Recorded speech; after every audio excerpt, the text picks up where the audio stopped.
न कपड़े के नग्न अवस्था में जब महिला पुलिसकर्मी अपने ही थाने के सीनियर इंस्पेक्टर के बिस्तर पर अपने आप को पाती है तो रोने लगती है और बिलखने लगती है और अपने आप को कोसने लगती है, आखिरकार मैं अपने सीनियर इंस्पेक्टर के बिस्तर पर नग्न अवस्था में कैसे हूं। तो दोस्तों उसे याद आता है कि मेरे सीनियर इंस्पेक्टर ने अपने आवाज पर बुलाया था किसी केस के सिलसिले में कुछ बात करने के लिए, लेकिन जैसे ही वो अपने सीनियर इंस्पेक्टर के घर आती है तो सीनियर इंस्पेक्टर बोलता है मैं तुम्हारे लिए कॉफी बना रहा हूँ, कॉफी पीते पीते केस के बारे में बात करते हैं। तो सीनियर इंस्पेक्टर कहती है ठीक है कोई बात नहीं है सर, लाइए हम पीते हैं, फिर उस बातें भी करते रहेंगे जब कॉफी खत्म हो जाएगा। लेकिन जैसे ही वो कॉफी को पीती है उसको पूरा होश उड़ जाता है, वो पूरी बेहोश जाती है। इसी बेहोशी का फायदा उठाकर वो सीनियर उसके साथ कुकर्म करने यानी कि कहा जाए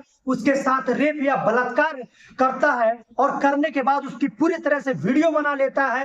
उसके बाद के सच क्या होता है दोस्तों, आइए आप सबको पूरी घटना, ये घटना सच है दोस्तों। और सबसे पहले आप सभी का स्वागत करते हैं अपने YouTube चैनल पे और बने रहिए सच्चाई जानने के लिए। आप लोग को ये सच घटना है दोस्तों। और बता दूं ये बिहार के पटना जिले के एक छोटे से थाने का एक घटना है और अभी हाल ही में 2023 में नवंबर में ही ये घटना हुआ है। आइए पूरी विस्तार पूर्वक से इस जानकारी को मैं आप सबको बताता हूं दोस्तों महिला पुलिसकर्मी को जब वीडियो बनाकर वो पुलिस सीनियर इंस्पेक्टर दिखाता है, कहता है देखो तुम उससे अच्छा तो इस वीडियो में अच्छी लग रही हो, तो और वो रोने लगती है और घबराने लगती है। लेकिन दोस्तों वो सीनियर इंस्पेक्टर बोलता है देखो अब तुम किसी से बोली या किसी से कुछ कही तो मैं तुम्हारा वीडियो सोशल मीडिया पर डाल दूंगा या तुम्हारे पति देव को दिखा दूंगा, तुम्हारी पति देव भी नहीं रहेंगे, तुम्हारा घर भी उजड़ जाएगा और तुम्हारी नौकरी भी चली जाएगी।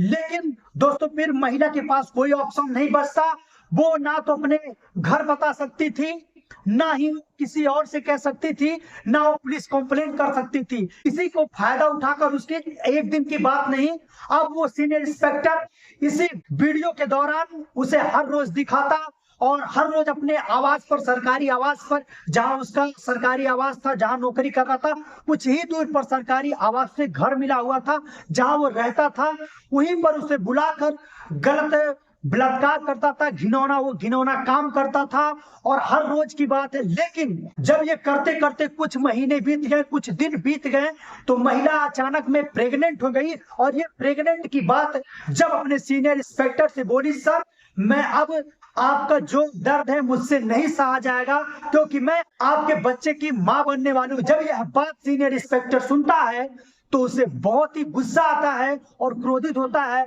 उसे मारने लगता है, पीटने लगता है, गंदी गंदी गालियां बकने लगता है और बोलता है कि इस बच्चे को खत्म कर दो। लेकिन जो महिला पुलिसकर्मी रहती है वो हाथ जोड़ने लगती है और कहने लगती है देखिए सर मैं ऐसा नहीं कर सकती। लेकिन वो पुलिस इंस्पेक्टर सीनियर नहीं मानता है और उसके पेट पे लात मारता है, मारता पीटता है और इतना पेट पे लात मारता है कि उसका जो पेट में बच्चा रहता है वो खराब हो जाता है। वो डॉक्टर के पास पहुंचते हो, डॉक्टर यही कह देता है कि आपका बच्चा नुकसान हो चुका है और वो डॉक्टर गर्भपात कर देता है। लेकिन महिला रोने लगती है और बिलखने लगती है।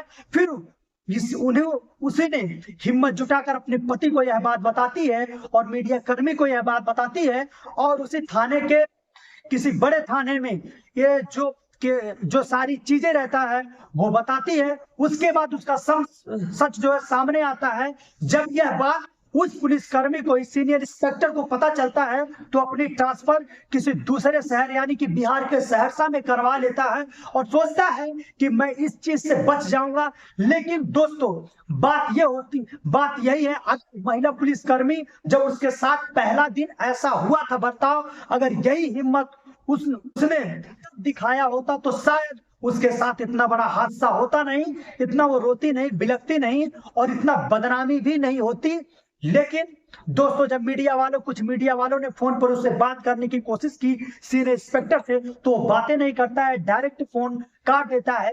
लेकिन दोस्तों आप सब ये बताइए जब हमारे देश की महिला पुलिस इंस्पेक्टर, जब महिला पुलिसकर्मी नहीं सुरक्षित है, तो आप लोग बताइए, आम जनता, आम महिला लोग कैसे सुरक्षित रहेंगे जब एक पुलिस ही इतना घिनौना काम एक पुलिसकर्मी के साथ कर सकता है। तो आप सब सोचिए हमारे देश में ये क्या हो रहा है दोस्तों। ये वीडियो बनाने का एक ही मकसद है दोस्तों कि आप लोग संभल कर रहिए, और कोई भी अगर कुछ भी धमकियां देता है तो डायरेक्ट सच बताइए, डायरेक्ट प्रशासन को ये सच बताइए।